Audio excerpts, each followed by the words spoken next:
ٹینشنیں گھر لے آتے ہیں. میرے حبیب پاک سید عالم نور مجسم سیدہ طیبہ طاہرہ حضرت عائشہ صدیقہ فرماتے ہیں حضور گھر آتے تو ہنستے ہوئے آتے, اور گھر کا کوئی کام نہیں ہوا ہوتا تو حضور پکڑ کے کرنا شروع کر دیتے. اور یار یہ میرے نبی پاک کی اس مزاج کے اس اعلیٰ حسن کو سمجھو, ایسا کوئی محبوب کہیں ہوگا نہ کہیں ہے, بیٹھا ہے چٹائی پہ مگر عرش نشیں ہے. محبوب ایک یہ ساتھ بیٹی رہتی ہے, ساتھ حضور کے گھر کے متصل حضرت فاطمہ کا گھر ہے. میرے قریب نے ایک دن گئے, فرمایا فاطمہ تیاری کرنا آج میں نے تیرے گھر میں سونا ہے.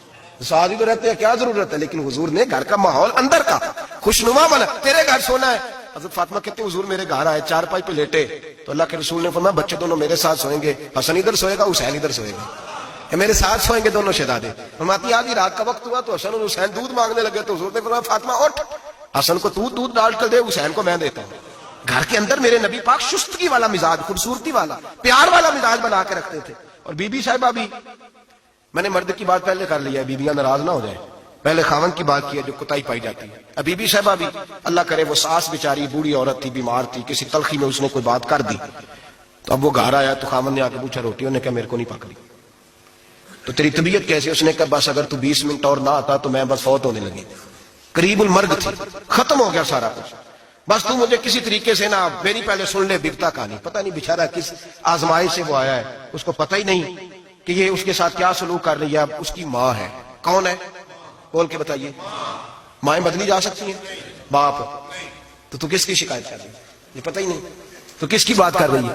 اب اس نے ساری سٹوری, اس نے کہا یہ ہو گیا, اور پھر آنسو بھی اللہ نے ایکسٹرا دیے ہوتے ہیں, تو وہ فوری طور پر وہ سیلے رواں بہنا شروع ہو گیا.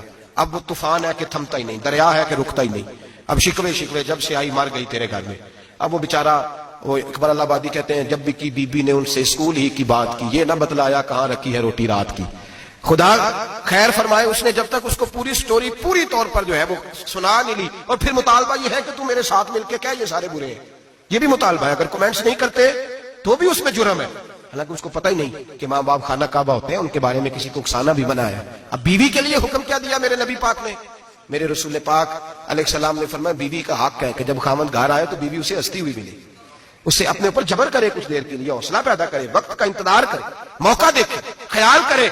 ایسے ہی فوری طور پر اپنی جو ہے وہ تکلیفیں اور آزمائشیں اٹھا کے رکھ دے, خیال کرے, ورنہ گھر ٹوٹ جائے گا. شدت کے ساتھ عورت بات کرے گی, اسی شدت کے ساتھ مرد کرے گا, 2 منٹ لگیں گے تو تعلق ہے وہ چکنا چور ہو جائے گا. تو تیسری بات یہ کہ اپنی پریشانیاں جو گھر سے متعلقہ نہیں ہیں ان کو ذرا ایک کونے پہ رکھنے کی کوشش کریں, گھر ٹوٹنے سے بچے گا. چوتھی بات, میرے نبی پاک صلی اللہ علیہ وسلم نے پہلے مرد کو حکم دیا, فرمایا حوصلہ بڑا کر, حوصلہ بڑا.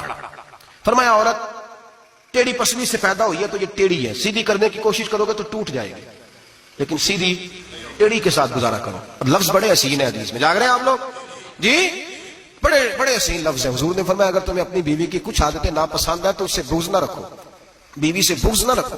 اگر کچھ عادتیں ناپسند ہیں تو کچھ ایسی بھی ہوں گی جو تمہیں بڑی پسند ہو, جو پسند ہے ان پر توجہ کرو. ڈاکٹر اقبال, علامہ اقبال کہتے ہیں میرے پاس ایک آدمی آیا, اس نے آ کر کے کہا کہ میں اپنی بیوی کو طلاق دینا چاہتا ہوں. پہلے اس نے مرضی کی شادی کی, میں بات شروع میں کہہ چکا ہوں, بچے نوجوان انہوں نے ایک سنت بڑی حفظ کر لی ہے, کہتے ہیں مولوی صاحب سنت ہے مرضی کی پسند کی شادی کرنا جائز ہے. میں کہ صرف یہی جائز نہیں, اور بھی بڑی سنتیں ہیں, کسی اور پہ بھی توجہ کریں آپ حضرات, اور بڑی ذمہ داری سے بات کہہ رہا, نوجوان زیادہ غور کریں, باقی جوانوں تک میری بات پہنچائیں. شادی بیاہ کے معاملے میں جذباتی پن کا کبھی مظاہرہ نہ کریں. آپ کے اندر کتنے بھی جذبات موجزن ہیں, یہ 2 3 4 منٹ کا رشتہ نہیں کہ ٹھیک ہے آپ دوست بدل لیں گے, یار بدل لیں گے, گاڑی بدل لیں گے, یہ نہیں, جوتا ہے فٹ نہیں آیا تو بدل لیں گے. یہ زندگی بھر کا معاملہ ہے, اس میں بزرگوں کی, سیانوں کی اور حکمت والے لوگوں کی رائے لیں, اس کو سمجھیں, پرکھیں, پھر نکاح کا فیصلہ کریں. اس کو کبھی جذباتی نہ لینا زندگی میں. نوجوان جذباتی ہو کے معاشرے کا میڈیا کا شکار ہو کے شادی کرتے ہیں, پھر اسی تیزی کے ساتھ وہ ان رشتوں کو توڑ دیتے ہیں. میرے نبی پاک صلی اللہ علیہ وسلم نے فرمایا بغض نہ رکھو, کچھ عادتیں اگر ناپسند ہیں تو کچھ ایسی بھی ہوں گی جو تمہیں پسند ہوگی. ڈاکٹر اقبال کہتے ہیں ایک شخص میرے پاس ہے, میں لندن میں وکالت کرتا تھا, اس نے آ کے کہا کہ بیوی کو طلاق دینی ہے. میں نے کہا میں تجھے جانتا ہوں, تو نے تو پسند کی شادی کی ہے. کہاں, اب میں طلاق دوں گا. کہتے میں نے اس کو کہا کہ بھائی تو سمجھ جا, کوئی بات نہیں, انسانوں کے اندر اختلاف رائے ہو جاتا ہے, تو نہ ایسا کر. نہیں جی مجھے دینی ہے. کہتے ہیں اس کے گھر والوں نے بھی سمجھایا, حتیٰ کہ بچی نے بھی معافی مانگی کہ مجھ سے بھول گئی تھی, میں غلطی ہو گئی, معاف کر دے. اس نے کہا نہیں, اب فیصلہ کر لیا تو کر لیا.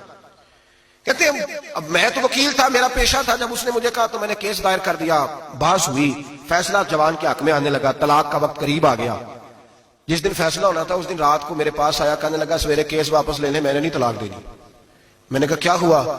کہنے لگے اقبال یار عجیب بات ہوئی ہے،